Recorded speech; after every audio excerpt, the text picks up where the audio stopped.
수요는 거울 중에 거울입니다. 여러분들이 올바른 마음가짐으로 산상수훈 말씀을 들으면 매 시간이 새로워지는 시간이 될 것입니다.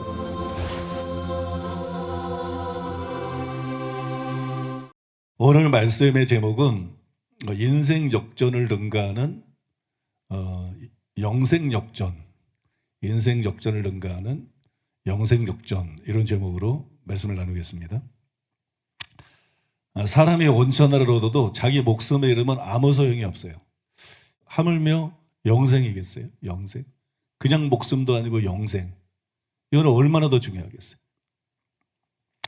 오늘 본문에 보면 심령이 가는 자는 복이 있나니 천국이 그들의 것이며, 그래서 이 말씀의 의미는 심령이 가라는 자는 천국에 가지만 그 반대의 사람은 천국에 가지 못한다, 그런 뜻이죠.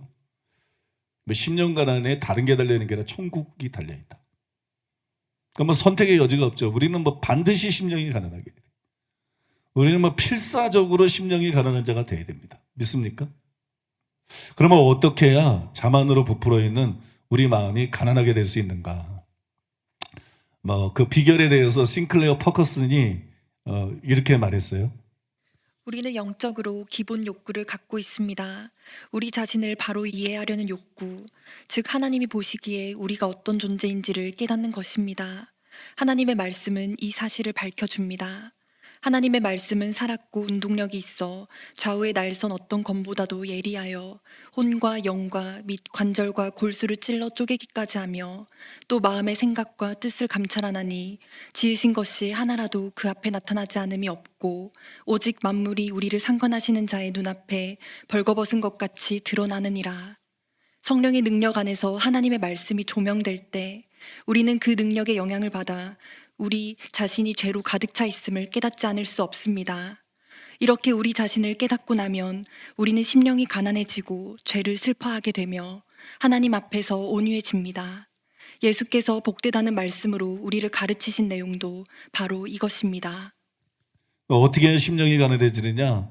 말씀이 비결이라는 거예요. 말씀, 살아있는 말씀, 좌우의 날선 검 같은 말씀, 찔러 쪼개는 말씀, 우리를 벌거벗게 하는 말씀. 하나님의 말씀의 기능 중에 하나가 우리를 벌거벗기는 거예요. 그래서 우리 실상을 보게 해주는 거예요. 그래서 심령이 가난한 자가 되려고 그러면 높아진 자기 생각을 버려야 돼요. 맨날 자기 생각으로 자기를 생각하니까 심령이 가난하게 안 되는 거예요. 높아진 자기 생각을 버리고 내 생각은 너의 생각과 다르다. 하나님이 말씀한 것처럼 하나님 말씀에 귀 기울여야 된다는 거예요. 근데 성경에 의하면 다음 4가지 말씀이 우리의 실상을 보여줍니다.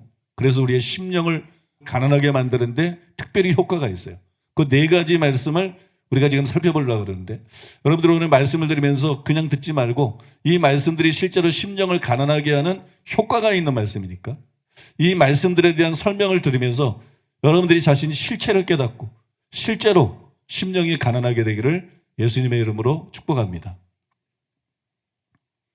자, 첫 번째로 따라해 보겠습니다. 로마서 1장에서 3장. 여러분, 이 3장에서 바울은 이방인과 유대인 그리고 전 인류의 죄를 폭로하고 있습니다. 그래서 우리가 자기 실상을 볼 수 있도록 도와주고 있어요. 싱클레어 퍼커슨이 이 3장에 대해서 이런 말을 했습니다. 로마서의 앞장들에서 사도 바울은 이 새로운 심령은 가난한 마음입니다. 가난한 마음이 어떻게 생겨나는지를 암시해 줍니다. 의인은 없나니 하나도 없으며, 하나님의 이 고발을 진지하게 받아들이고 하나님의 심판석과 우리의 삶에 내린 그의 판결을 생각하면서 하나님의 이 고발을 자신에게 적용시킨다면 그 결과는 어떻게 될까요? 바울은 그 결과를 우리의 상상에 맡기지 않습니다. 즉 그 결과 모든 입이 막히고 우리를 포함한 온 세상이 하나님 앞에서 죄인으로 정죄당할 것이라고 말합니다. 이것이 하나님 앞에서의 우리의 실제 상황임을 깨닫도록 하나님께서 우리를 이끄시고 우리도 그런 사실을 깨닫는다면 우리 마음속에는 심령의 가난이 싹트게 됩니다. 로마서 1장에서 3장 말씀을 통해서 우리의 실체를 보게 되면 심령의 가난이 우리 속에서 싹트게 된다. 심령이 가난한 자가 될 수 있다. 그런 얘기예요. 그래서 우리가 이제 로마서 1장에서 3장을 좀 더 자세히 살펴볼 필요가 있을 것 같아요. 먼저 살펴봐야 될 것은 로마서 1장 18절에서 32절. 로마서 1장에서 사도 바울은 이방인의 죄를 지적을 했습니다. 이방인들이 죄인이다, 그거를 말했는데 그걸 보여준 게 18절에서 32절인데 먼저 사도 바울이 어떤 얘기를 했냐면 창세로부터 그의 보이지 아니하는 것들 곧 그의 영원하신 능력과 신성이 그의 만드신 만물에 분명히 보여 알려졌나니 그러므로 그들이 핑계치 못할지니라. 그런데 하나님께서 자연 계시를 통해서 창조주 하나님의 영광을 분명히 드러냈는데 그 뒤에 보면 어떻게 했냐면 그들의 생각이 허망하여지고 미련한 마음이 어두워졌나니 스스로 지혜 있다나 어리석게 되어 썩어지지 아니하는 하나님의 영광을 썩어질 사람과 새와 짐승과 기어다니는 동물 모양의 우상으로 바꾸었느니라. 이방인 죄에 대한 첫 번째 고발은 그들이 우상을 숭배하고 있다. 하나님을 믿어야 되는데 우상을 숭배하고 있다. 그래서 이방인들은 죄인이다. 그 다음에 어떤 죄를 다루고 있습니까? 하나님께서 부끄러운 욕심에 내버려 두셨으니 여자들도 순리대로 쓸 것을 바꾸려 영리로 쓰며 남자들도 순리대로 여자 쓰기를 버리고 서로를 향하여 음욕이 불릴 듯하며 동성애를 말했어요. 아주 극단적인 거, 가증스러운 거. 이게 바로 인간이 타락에 되는 증거다. 인간이 죄인이라는 증거다. 그 다음에 세 번째로는 이제 도덕적인 죄들을 말하고 있습니다. 모든 불의, 추악, 탐욕, 악의가 가득한 자요. 시기, 살인, 분쟁, 사기, 악독이 가득한 자요. 수근수근하는 자요. 비방하는 자요. 하나님께서 미워하시는 자요. 능력하는 자요. 교만한 자요. 자랑하는 자요. 악을 도모하는 자요. 부모를 거역하는 자요. 우매한 자요. 배약하는 자요. 무정한 자요. 무자비한 자라. 이렇게 세 가지를 통해서 이방인들은 죄인이다. 바울이 고발을 하고 있어요. 이방인의 죄는 우상숭배하고 동성애를 비롯해서 각종 도덕적인 죄들이에요. 동성애는 가증스러운 죄입니다. 여러분, 동성애도 죄지만 동성애만 죄가 아니에요. 피조물인 인간이 창조주이신 하나님을 섬기지 않는 거, 그거 큰 죄입니다. 하나님이 계시고 하나님이 인간을 창조했어요. 근데 그 창조주를 하나님으로 섬기지 않아요. 창조주로 하나님을 섬기지 않을 뿐만 아니라 다른 걸 신이라고 막 섬겨. 하나님 보실 때 엄청 큰 죄죠. 이거는 10계명의 1계명과 2계명을 범하는 대죄입니다. 우상숭배는 그 자체가 큰 죄예요. 불신도 자유가 아니야. 그거는 큰 죄입니다. 믿습니까? 그 다음에 예수님을 믿지 않는 것도 큰 죄예요. 하나님이 살아계시고 그 하나님이 인간이 타락해서 불쌍히 여기셔서 구원자를 보내주셨는데 아니 그걸 믿지도 않아? 그죠? 하나님 볼 때는 불신앙이 단순한 게 아니에요. 아주 큰 죄예요. 그래서 요한복음 16장 9절에서 예수님은 죄에 대하여라면 그들이 나를 믿지 아니하며 죄 중에 대표적인 죄는 예수를 믿지 않는 죄다. 그러니까 예수님을 믿지 않는 것만으로 이미 죄인이에요. 하나님을 섬기지 않는 것만으로도 이미 죄인이에요. 믿습니까? 그러니까 모든 이방인들은 전부 죄인이에요. 뿐만 아니라 29절에 31절에 도덕적인 죄의 목록이 나오는데 여러분 이방인들 중에 누가 나는 이 중에 하나도 죄를 짓지 않았다 그럴 사람이 계세요? 다 그런 죄를 지었죠. 그죠? 그러니까 이방인들은 전부 죄인이에요. 갈라디아서 2장 15절에 보면 이방 죄인 이런 말이 나와요. 이방 죄인. 이스라엘을 제외한 모든 민족 사람들이 다 죄인이에요. 구원이 필요한 사람이에요.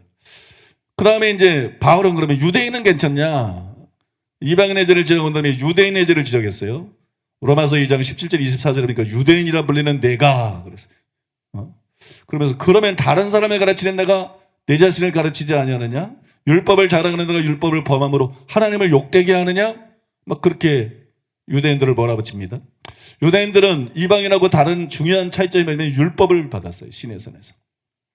율법을 가지고 있었고 아주 율법을 굉장히 자랑스럽게 여겼죠. 그러나 그들은 율법을 늘 배우는데 율법을 지키는 데 실패했어요. 바리새인과 세리의 기도에 나오는 것처럼 그들은 율법의 문자는 어느 정도 지켰어요. 그래서 겉은 깨끗하게 했어요. 그러나 율법의 정신을 지키지 못했어요. 그래서 속이 들어왔어요. 근데 하나님은 마음을 보시는 분인걸. 사람은 겉을 보지만 하나님은 속을 보는데 속이 무덤 같았어요. 속이 더러웠어요. 겉은 이방인하고 달라 보여요. 근데 속은 이방인하고 똑같았다는 말입니다. 그것뿐만이 아니라 그는 유대인 중에 누가 율법의 모든 계명을 항상 지킬 수 있겠어요? 지금 이건 구원 문제이기 때문에 예수를 믿고 구원받는 거 아닌다면 율법의 행위로 구원받아야 된다는 얘기인데 율법의 행위는 갈라디아서 3장 10절에 하는 것처럼 모든 계명을 항상 지켜야 돼. 유대인 중에 그런 사람은 아무도 없어요. 믿습니까? 그러니까 여러분, 유대인들이 죄인이 아니에요. 유대인도 예외가 아니에요. 유대인들도 100% 죄인이다. 이방인들도 100% 죄인이고 유대인들도 100% 죄인입니다. 그리고 난 다음에 바울은 전 인류의 죄를 지적을 했는데 로마서 3장 9절에 18절입니다. 유대인이나 헬라인이나 다 죄 아래에 있다. 그러면서 의인은 없나니 하나도 없으며 그러다가 마지막에 보니까 그들의 눈앞에 하나님을 두려워함이 없느니라. 이런 말로 이제 말을 맺혔어요. 의인은 없나니 하나도 없다. 이거는 여러분 하나님의 선언이에요. 하나님이 불꽃 같은 눈으로 사람들을 다 감찰하시고 심장과 폐부, 마음, 생각, 동기까지 다 깨뜨려 보시니까 하나님의 율법의 말씀대로 생각이나 말이나 행동으로 한 번도 범하는 적이 없이 완벽하게 의롭게 사는 사람은 아무도 없더라. 믿습니까? 에녹도 그렇게 살지는 않았더라. 모세도 그렇지 않더라. 다니엘도 그런 사람은 아니더라. 믿습니까? 세례 요한도 그런 사람은 아니더라. 세상에 그런 사람은 없더라. 사람은 다 정도의 차이일 뿐이지 다 죄인이다. 이게 하나님의 판단이에요. 이게 하나님의 선언이에요. 이걸 여러분 우리가 받아들여야 됩니다. 이게 여러분에 대한 하나님의 선고예요. 저에 대한 하나님의 선고, 이걸 받아들여야 돼요. 옳습니다, 주님. 주님의 판단이 맞습니다. 우리는 죄인입니다. 믿습니까? 마지막 부분에 보면 그들의 눈앞에 하나님을 두려워함이 없느니라 이렇게 말했어요. 이거 하나로도 충분한 것 같아요. 인류가 죄인이라는 걸 증명하는 데는. 하나님이 예레미야 선지자를 통해서 이런 말씀을 했어요. 내 속에 나를 경외함이 없는 것이 악이요 고통인 줄 알라. 하나님을 경외하면 악을 떠나게 됩니다. 하나님을 경외하지 않기 때문에 악을 행하는 거예요. 요셉이 하나님을 두려워해서 죄를 짓지 못했어요. 근데 인류를 보니까 하나님을 두려워하는 것이 없더라. 사람은 두려워하더라. 아무것도 아닌 심판주도 아닌 같은 사람은 두려워하더라. 사람들이 볼 때는 바르게 행하는 것 같지만 사람이 안 볼 때는 악을 행하고, 그게 바로 인간이더라. 그러면 이게 인간 아닌가요? 정도의 차이만 있지 뭐 전혀 그런 차이가 없는 사람이 얼마나 있을까요? 그러니까 여러분, 모든 사람은 죄인입니까? 죄인이 아닙니까? 모든 사람은 죄인이에요. 전 인류가 죄인입니다. 이것을 깨달을 때 마음이 가난해진다는 거. 모든 사람이 죄인이구나. 전 인류가 죄인이구나. 여러분 그것을 깨닫게 되시기를 바랍니다. 전 인류가 다 죄인인 걸 믿으시기 바랍니다. 두 번째로 따라해 보겠습니다. 십계명. 전에 저는 심령의 가난이 예수님이 바울에게 말한 그 눈을 뜨게 하여 여기에 해당된다고 말씀드렸어요. 심령의 가난은 눈이 떠져가지고 자신의 상태를 정확하게 보는 거예요. 근데 뭐가 우리 눈을 뜨게 해주죠? 율법의 계명들입니다. 시편 19편 7절로 8절. 여호와의 율법은 완전하여 영혼을 소성시키며 여호와의 증거는 확실하여 우둔한 자를 지혜롭게 하며 여호와의 교훈은 정직하여 마음을 기쁘게 하고 여호와의 계명은 순결하여 눈을 밝게 하시도다. 율법의 계명들이 우리 눈을 뜨게 만들어져요. 왜냐하면 율법의 주요 기능 중에 하나가 죄를 깨닫게 하는 겁니다. 로마서 3장 20절에 율법으로는 죄를 깨달음이니라. 5장 13절에 율법이 없었을 때는 죄를 죄로 여기지 아니하였느니라. 율법이 없었을 때도 죄는 죄인데 사람들에게 죄라는 걸 몰라. 그죠?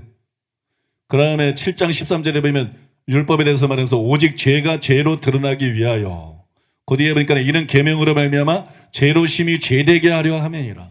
율법은 죄를 죄로 드러나게 만들고 죄를 심히 죄되게 만드는 거. 이게 심상히 여길 수 있는 게 아니다. 이게 하나님 앞에 사형에 해당하는 죄다. 이게 심각한 죄다. 죄의 삭은 사망이다. 이게 가볍게 될 생각할 문제가 아니다. 여러분 이거를 깨닫게 해주는 것이 율법인 줄로 믿습니다. 그래서 율법은 죄를 깨닫게 해줘요. 성경에 보면 그 극적인 신뢰들이 나오는데 학사 에스라가 이스라엘 백성들을 모아놓고 율법을 낭독하고 그 뜻을 해석하는데 그때 거기에 보니까 백성이 율법의 말씀을 듣고 다 우는지라. 다 우는지라. 왜 울었을까요? 죄를 깨달았어. 그죠? 율법을 통해서 죄를 깨달았기 때문에. 그 다음에 역대하 34장에 보면 성전을 수리하다가 율법책을 발견했어요. 그래서 왕 앞에 나가서 율법책을 읽었죠. 그 율법책을 읽었더니 왕이 어떻게 됐어요? 율법의 말씀을 듣자 곧 자기 옷을 찢더라 그랬어요. 자기와 백성들의 죄를 깨달은 거예요. 이스라엘의 죄를 심각하게 깨달은 거예요. 그래서 옷을 찢은 거예요. 그러니까 율법은 이렇게 죄를 깨닫게 만들어요. 우리가 율법을 통해서 자기 죄를 깨달아야 됩니다. 여기서 여러분들에게 아주 중요한 걸 말씀드리겠는데요.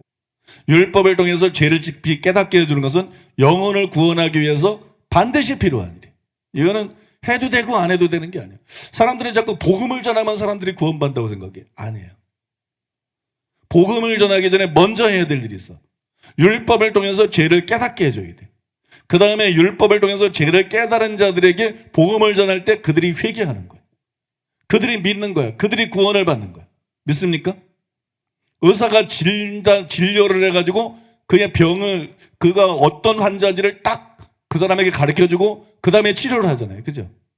영적으로도 마찬가지예요. 율법으로 먼저 죄를 깨닫게 해줘야 돼. 그 다음에 복음을 전해야 돼. 여러분, 율법을 통해서 죄를 깨닫게 해줘야 영혼들이 꼼짝 못하는 거예요. 회개하라 그러든 막 예수님을 주님이라 그러든 널 위해 살면 안 된다 그러든 다 통해. 근데 죄를 깨닫지 못한 사람이 회개하라 그러면 튕겨나가는 거야.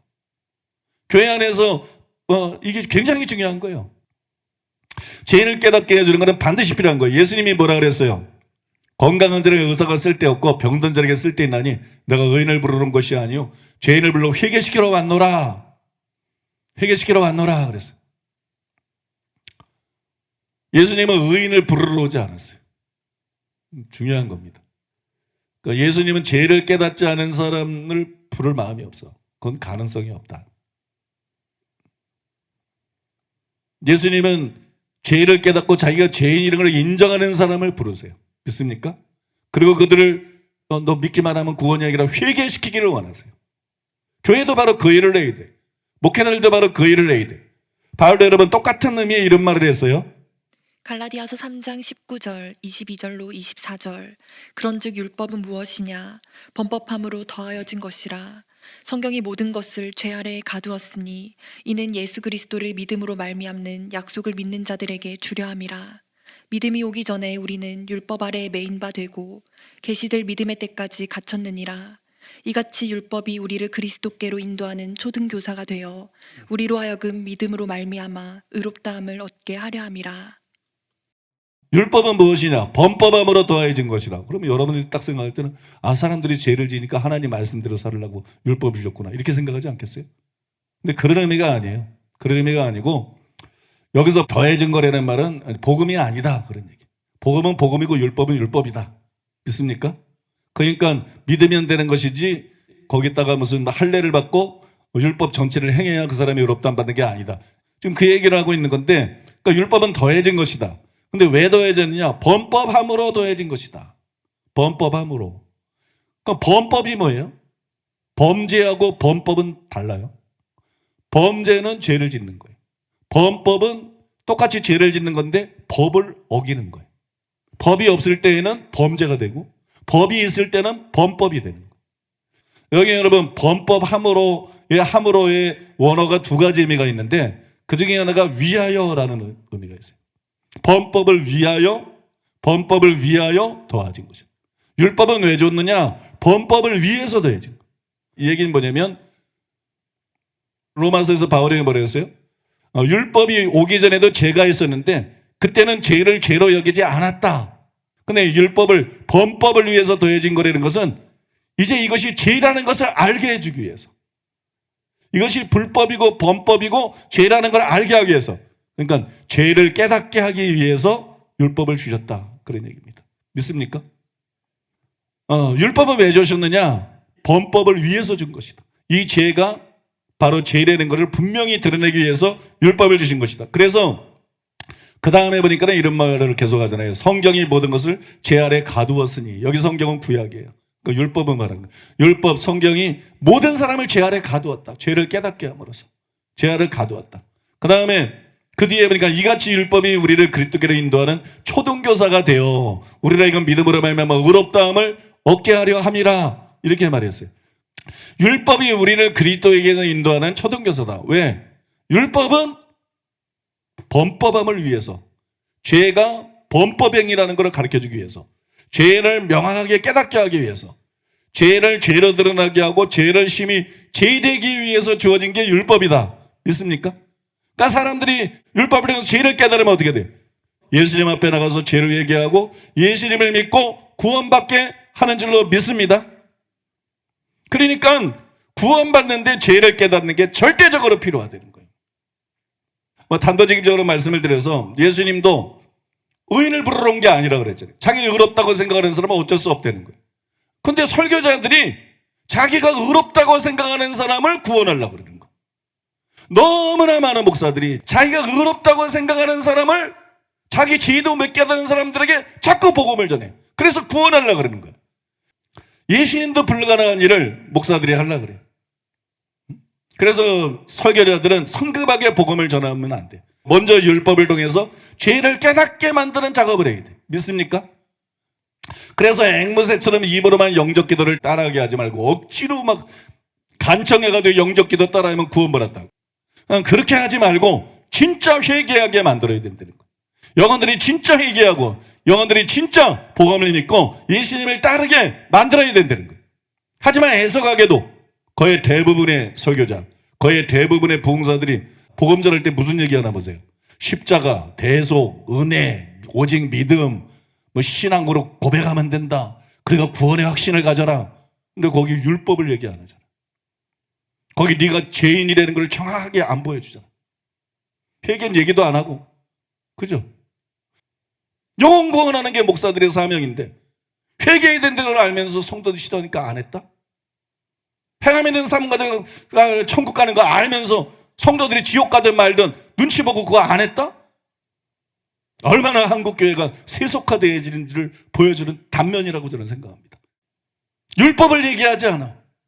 정말 죄를 깨닫고 죄 때문에 애통하게 만들지를 않아. 심령이 가난하게 만들지를 않고 애통하게 만들지를 않고 하나님의 말씀 때문에 두려워 떨게 만들지를 않고, 그래야 진짜 하나님 백성이 되는 건데. 여러분, 아더 핑크는 실천적인 기독교라는 적에서 교회들의 이런 현실, 교회들의 이런 현상을 보면서 깊이 탄식하면서 이렇게 말했어요.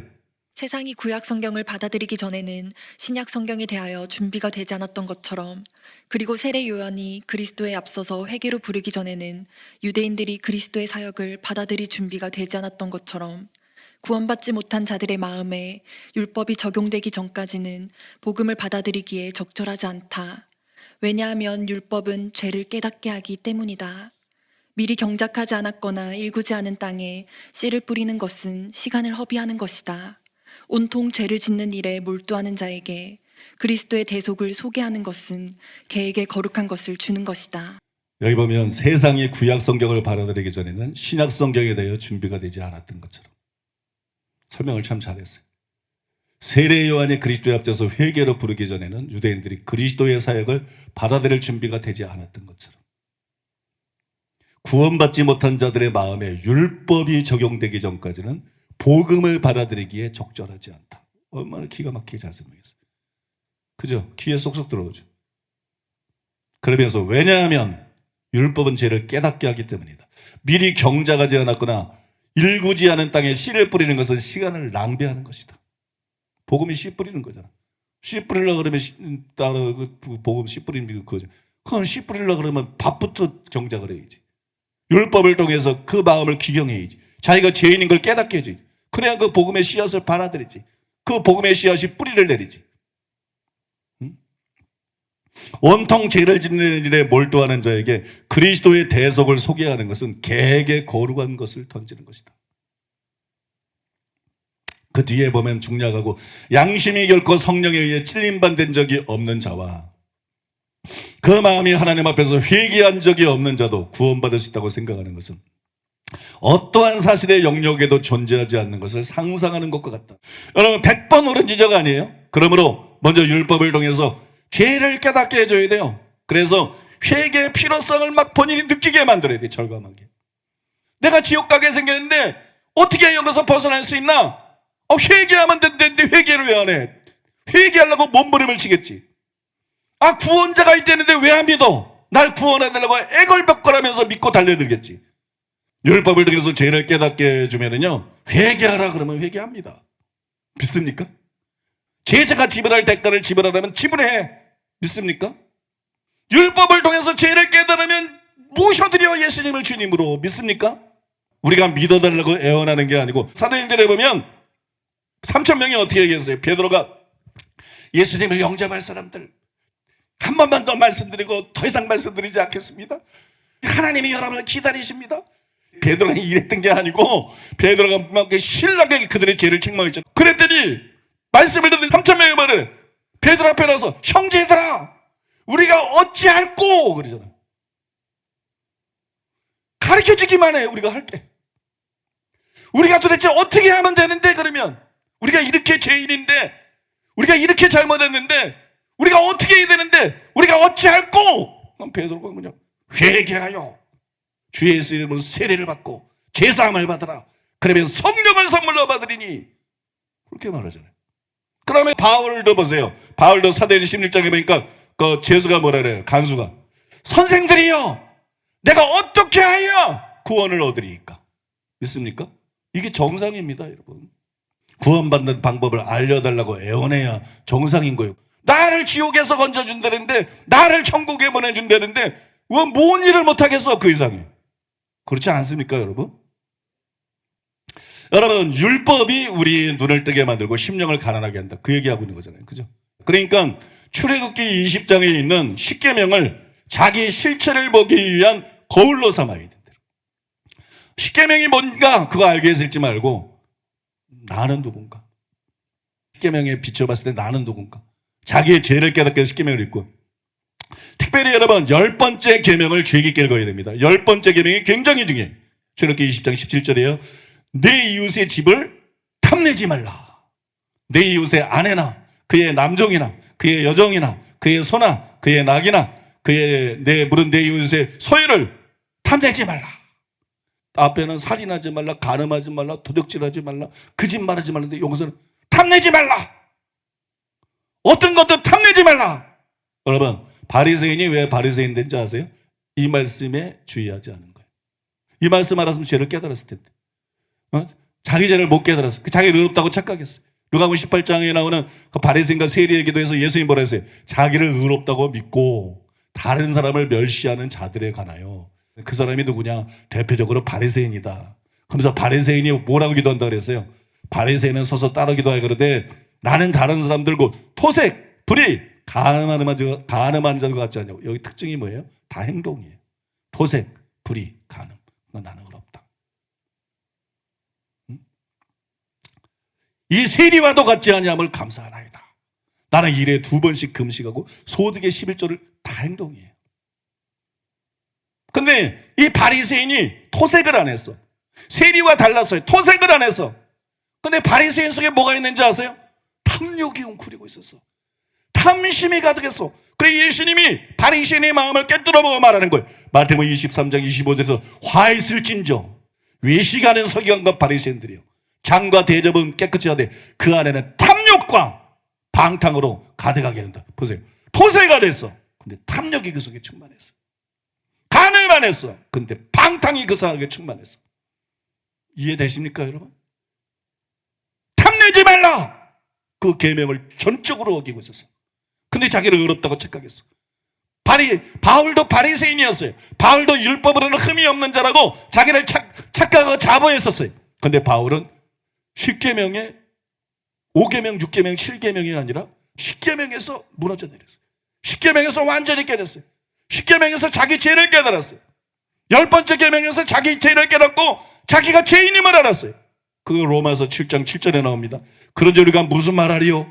율법이 죄냐? 그럴 수 없느니라. 율법으로 말미암지 않고는 내가 죄를 알지 못하였으니 그 율법이 탐내지 말라 하지 아니하였더라면 내가 탐심을 알지 못하였으리라. 바울이 율법으로는 흠이 없는 자라고 말할 수 있을 정도로 살인도 안 하고 간음도 안 하고 도둑질도 안 하고 거짓말도 안 하고 열심히 살았어요. 근데 탐내지 말라는 말씀이 그에게 와닿았어요. 아, 내 속에 탐심이 있구나. 아, 내 속에 탐심이 있구나. 내가 의로운 자가 아니구나. 내가 죄인이구나. 10번째 계명은 10계명이 단순히 행동이 아니라 마음과 생각을 위한 계명이다. 이 단서를 제공하는 것. 예를 들어서 살인해야만 살인이 아니다. 미워하는 것도 살인이 되는 거예요. 살인하는 것만 살인이 아니라 미워하는 것도 살인이다. 요한일서 3장 15절. 그 형제를 미워하는 자마다 살인하는 자니. 그러므로 여러분, 10번째 계명을 통해서 각 계명의 의미를 제대로 이해하고 그거로 자기 자신을 살펴보려는 거예요. 여러분, 10번째 계명을 통해서 각 계명의 의미를 제대로 이해하고 그걸 거울로 삼아서 자기를 살펴보면 무너지는 거예요. 자기가 다 무너진 거예요. 주여, 나는 죄인이로소이다. 내가 바로 바리새인입니다. 내가 바로 가짜입니다. 심령이 가난해지고 그런 고백이 나올 수밖에 없는 거예요. 그렇게 무너져 내릴 수밖에 없는 거예요. 여러분, 믿습니까? 이게 여러분의 심령이 가난하게 되는 비결이에요. 두 번째 비결. 세 번째 비결 따라해 보겠습니다. 산상수훈. 율법은 죄를 깨닫게 합니다. 근데 율법보다 우리 죄를 더 선명하게 보여주는 게 있어요. 산상수훈입니다. 특별히 여러분, 산상수훈에서도 율법의 계명들의 근본 취지와 정신을 보여준 예수님의 가르침이에요.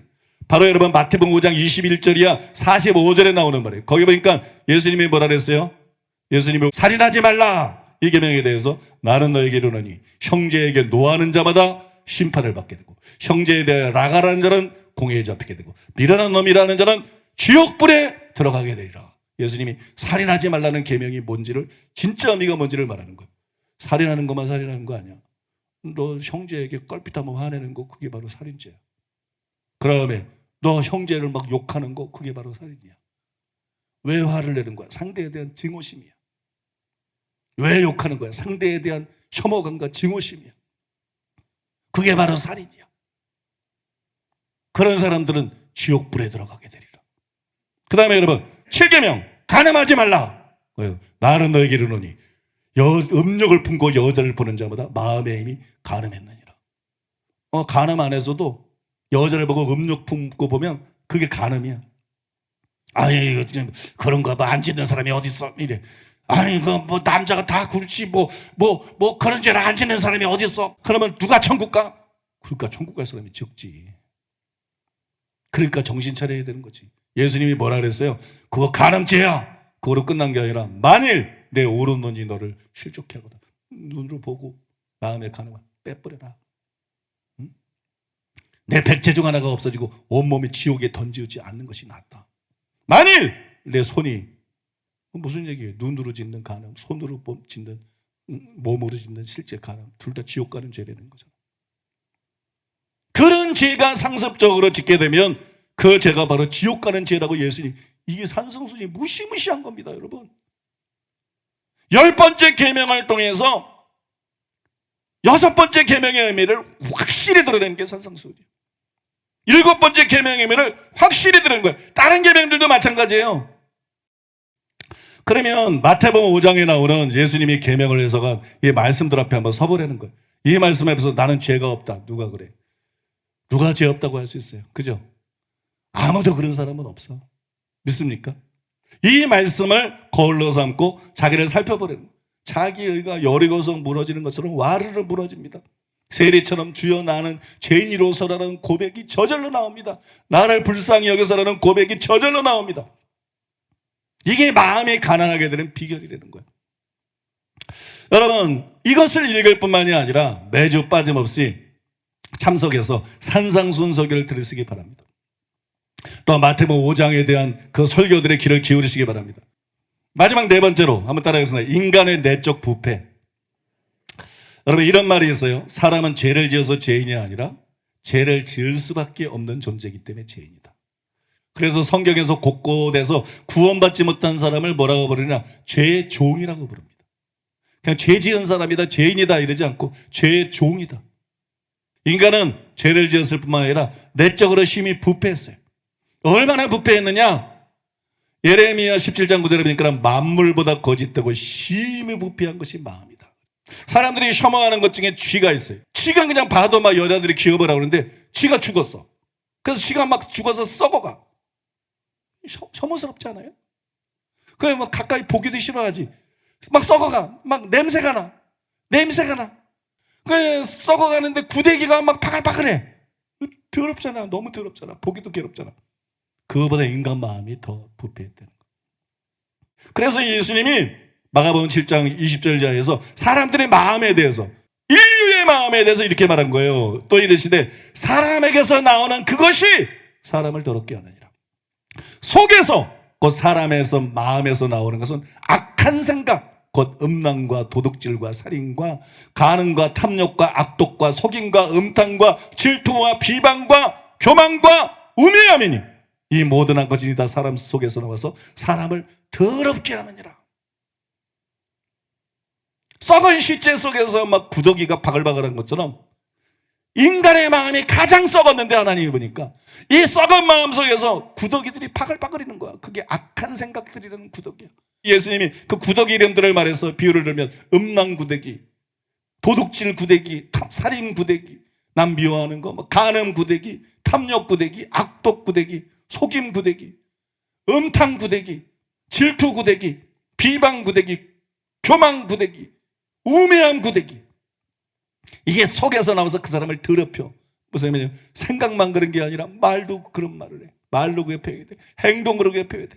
그 사람의 전 존재를 더럽혀. 이것이 바로 타락한 인류의 실상이다. 예수님이 폭로한 내용입니다. 근데 우리 힘으로는 도저히 마음에서 쉼없이 올라오는 더러운 구더기 같은 악한 생각들을 다 뿌리칠 수가 없어요. 그래서 바울이 이렇게 기록한 거예요. 로마서 8장 5절이야 8절에 보니까 육신을 따르는 자는 육신의 일을, 영을 따르는 자는 영의 일을 생각하나니. 육신을 따르는 자가 불신자 말하는 모든 불신자. 모든 불신자는 육신의 일을 생각한다. 그 육신의 생각은 사망이다. 이런 사람들은 결국 지옥 가는 거다. 영의 생각은 생명과 평안이라. 육신의 생각은 하나님의 원수가 된다. 이런 하나님의 굴복하지 아니할 뿐이라 할 수도 없다. 육신에 있는 자들은 하나님을 기쁘시게 할 수 없느니라. 이런 영적 구더기 같은 악한 생각들이 올라오는데 그걸 극복할 수 있다는 거예요, 없다는 거예요? 육신에 있는 자들은 하나님을 기쁘게 할 수는 없다는 거예요. 자연인은 그게 불가능하다는 거예요. 불신자들은 그게 불가능하다는 거예요. 인격으로 더 회칠할 수 있어. 예의로 회칠할 수 있어. 그죠? 많은 불신자들이 인격으로 회칠하고 예의로 회칠하고 도덕으로 회칠하고 회칠한 무덤처럼 사람들 앞에 옳게 보일 수 있어. 저 사람 좋은 사람이야, 점잖은 사람이야, 예의 바른 사람이야. 그러나 마음은 이 모든 더러운 것이 똑같이 다 있어. 이 마음은 이 더러운 것이 똑같이 다 있어. 이것은 여러분 그 전장에 나오는 회심하기 전에 경험을 묘사한 바울의 고백에 더 철저하게 나타나 있어요. 로마서 7장 14절에 보니까는 우리가 율법은 신령한 줄 알거니와 나는 육신에 속하여 죄 아래 팔렸도다. 죄 아래 팔렸어. 노예예요. 내가 노예라는 증거가 뭐냐? 죄의 종이라는 증거가 뭐냐? 내가 원하는 것을, 내가 행하는 것을 내가 알지 못하니 나도 이해할 수가 없어. 내가 원하는 것을 행하지 아니하고 도리어 미워하는 것을 행함이라. 만일 내가 원하지 아니하는 것을 행하면 내가 이로써 율법이 선한 것을 시인하노니 이제는 그것을 행하는 자가 내가 아니요 내 속에 거하는 죄니라. 죄가 나를 지배한다는 거야. 나는 죄의 종이라는 거야.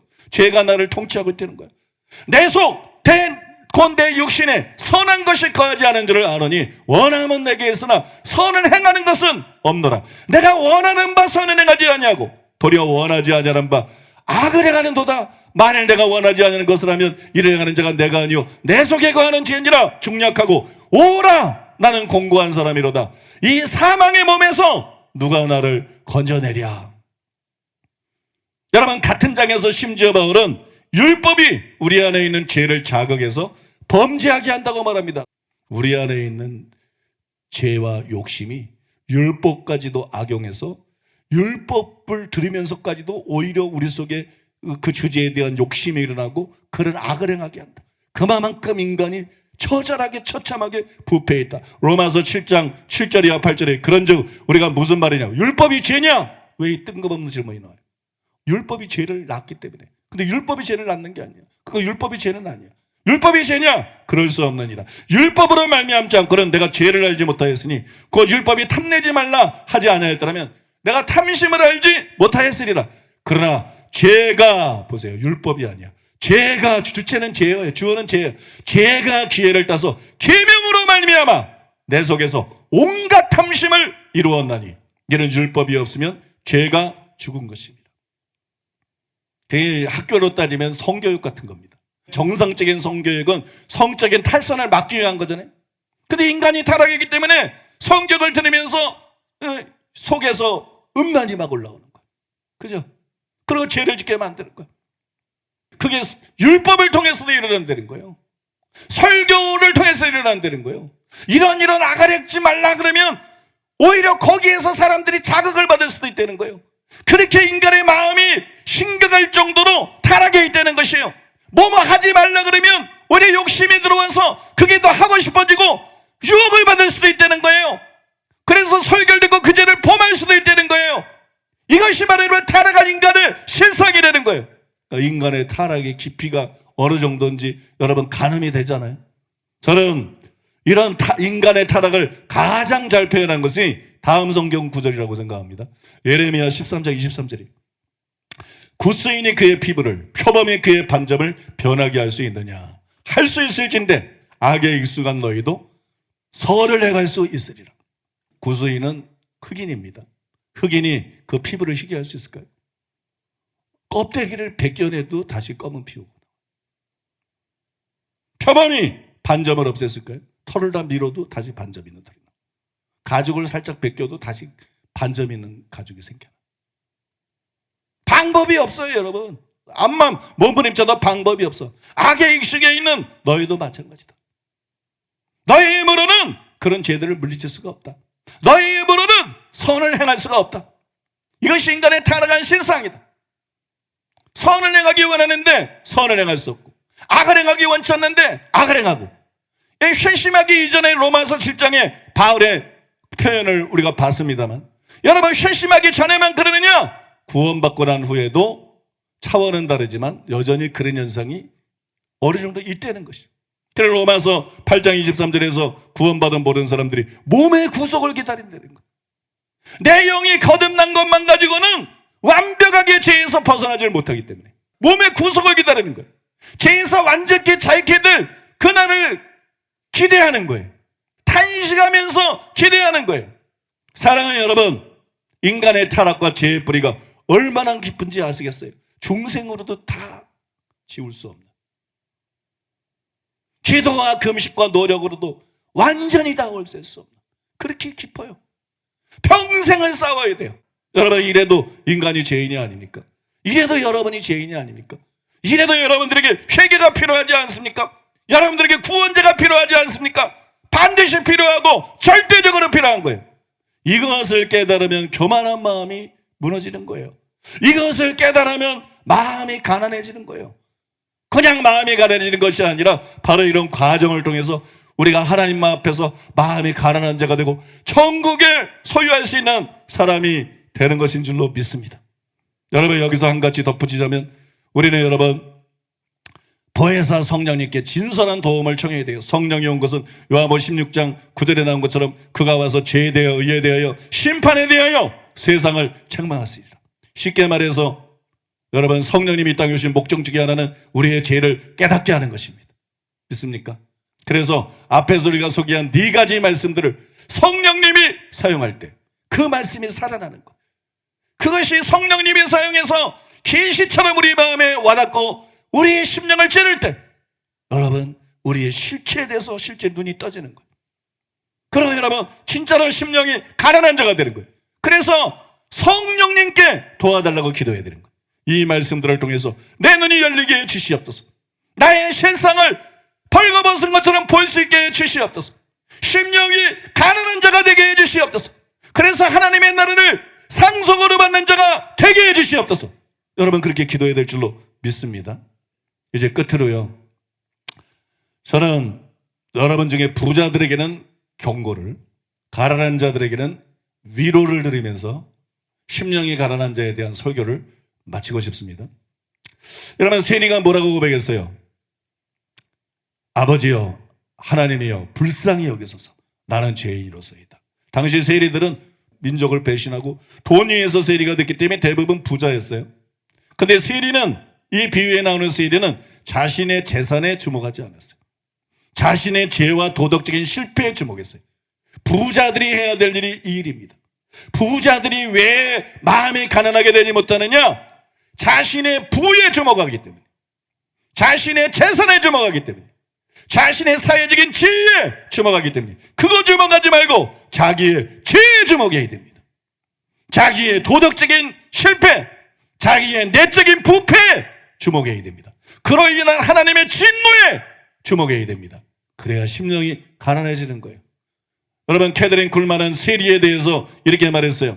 그는 자기 이웃 사람들의 눈을 향하지 않고 자기 자신의 죄를 보았습니다. 그 사람은 물질적으로 풍부한 부를 소유하고 있었을지도 모릅니다. 그렇지만 그는 하나님밖에는 줄 수 없는 것을 자기는 가지고 있지 않다는 사실을 깨닫고 있었습니다. 이와 같이 하나님 나라에 들어가기 위한 열쇠가 되는 가난함이란 어떤 것을 가지고 있어도 하나님이 없이는 모든 것이 아무것도 아님을 깨닫는 것입니다. 이 세상에서 부라고 여겨지는 어떤 것을 가지고 있을지라도 그런 것들은 하나님 없이는 아무것도 아니라는 사실을 여러분이 깨닫게 된다면 그때 여러분은 심령이 가난한 사람들, 예수 그리스도를 통하여 모든 것을 소유하는 사람들 가운데 한 사람이 되는 비결을 배운 것입니다. 그랬어요. 자기에게 있는 것이 아니라 없는 것에 주목해라. 재물이 아니라 자신이 영적으로 얼마나 공고하고 가난하고 가련하고 눈멀고 벌거벗었는지 그 사실에 주목하라는 거예요. 하나님이 없으면 부가 아무것도 아니라는 것을 명심하라는 거예요. 그래야 부자들도 심령이 가난한 자가 되고 그래야 부자들도 천국을 기업으로 바를 수가 있는 것입니다. 여러분들 중에 부유한 사람들은 바로 이 말씀을 반드시 받아들이시기를 바랍니다. 이제 여러분, 가난한 자들을 위해서 한 말씀 드리면요, 세상 사람들은 부자들을 주목합니다. 그러나 하나님은 부자가 아니라 가난한 자들에게 관심을 갖고 있어요. 하나님의 관심은 가난한 자들입니다. 신세 한탄할 필요가 없어요. 하나님 앞에서는 여러분이 부자들보다도 훨씬 더 유리합니다.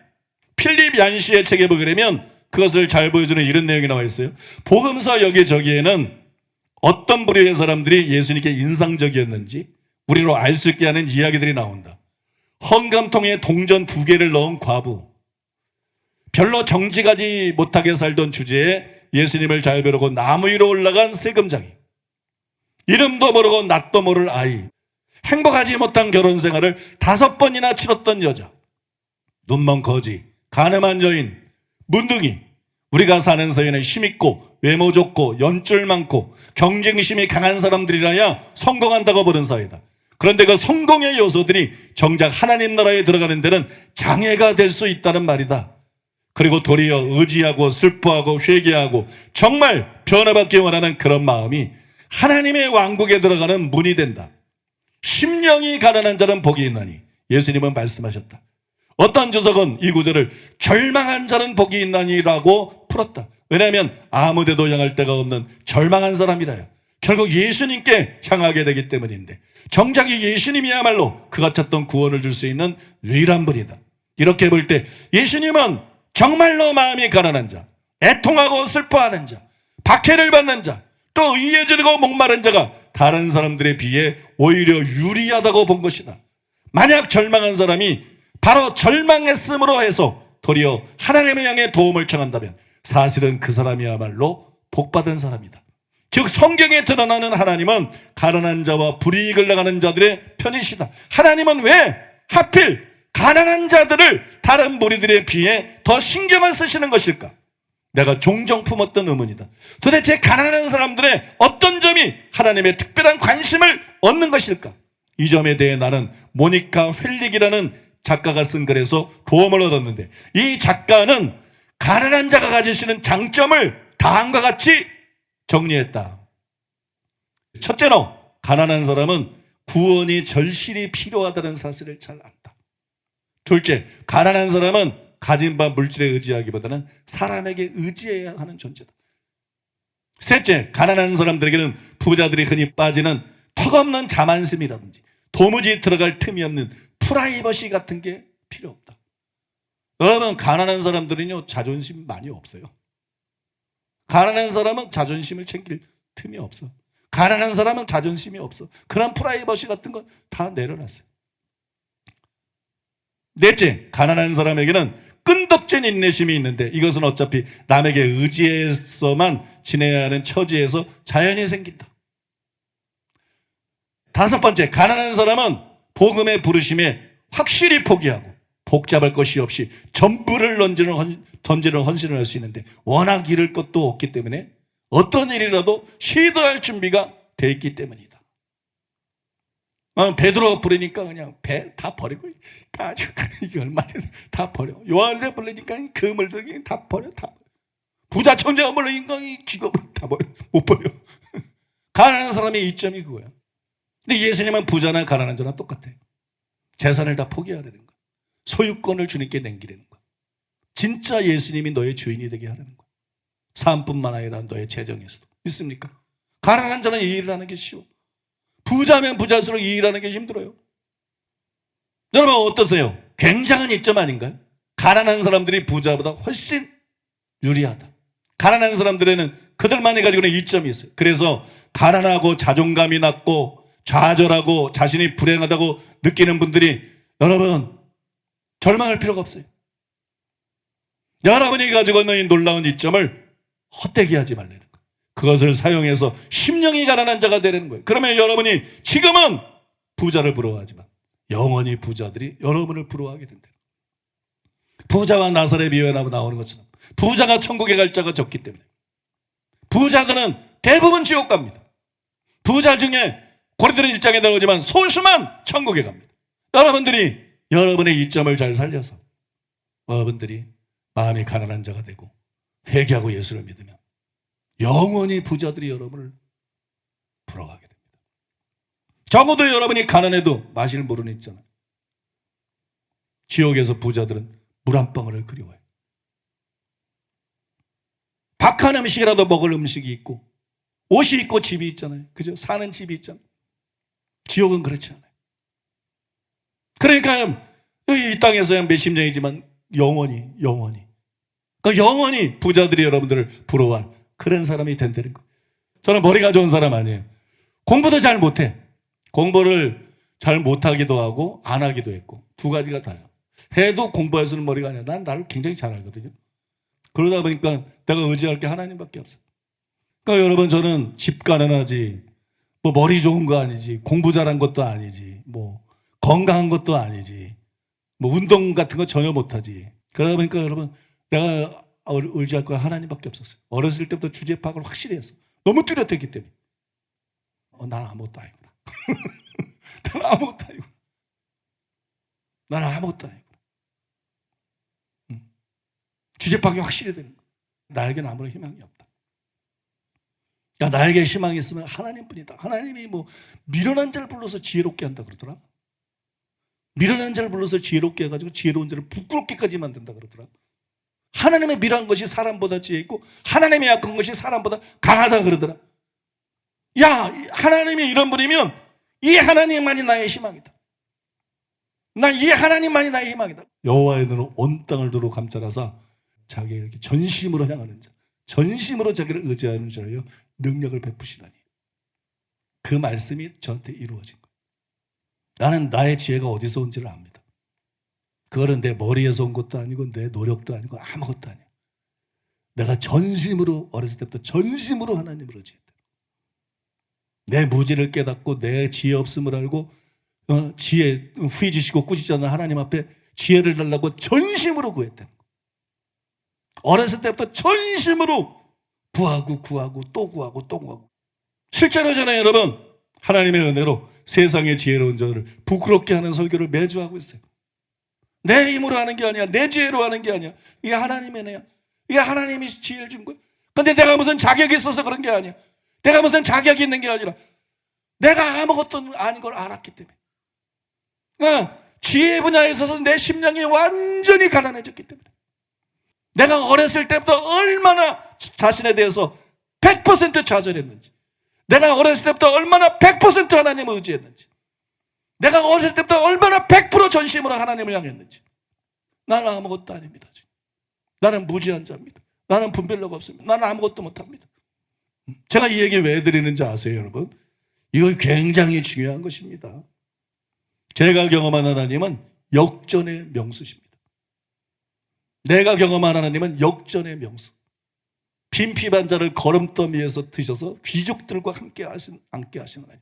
저는 실제로 그런 복을 받았어요. 사랑하는 여러분, 여러분이 어떤 존재지 간에 절망하지 말라는 거예요. 좌절하지 말라는 거예요. 그게 여러분의 강점이 될 수 있다는 거예요. 그것 때문에 마음이 가난해지면, 그것 때문에 하나님 앞에 마음이 가난해지면, 그것 때문에 여러분들이 하나님을 의지하게 되면, 그것 때문에 여러분들의 마음이 하나님 앞에서 물녹듯이 사랑이신 하나님, 긍휼히 여기신 하나님, 자비하신 하나님 앞에서 여러분 마음이 물녹듯이 녹으면 하나님 마음은 안 녹을 것 같습니까? 하나님 앞에서 여러분의 마음이 물녹듯이 녹으면 하나님의 마음도 흔들립니다. 하나님의 마음도 녹습니다. 하나님이 그걸 기억하십니다. 하나님이 응답하십니다. 나는 그걸 분명히 합니다. 이게 여러분 인생 역전의 비결인 것이에요. 인생 역전의 비결. 이것이 영생 역전의 비결인 것이에요. 이것이 영원 역전의 비결인 것이에요. 좌절하지 말아라. 절망하지 말아라. 자기를 바라보고 절망하지 말아라. 그 절망과 좌절감을 심령의 가난으로 전환시켜라. 그리고 하나님을 향해라. 그리고 하나님을 바라보라. 그리고 하나님 앞에서 마음을 쏟아라. 그리고 하나님만을 전적으로 의지해라. 그러면 반드시 여러분 모두 인생 역전을 경험할 수 있습니다.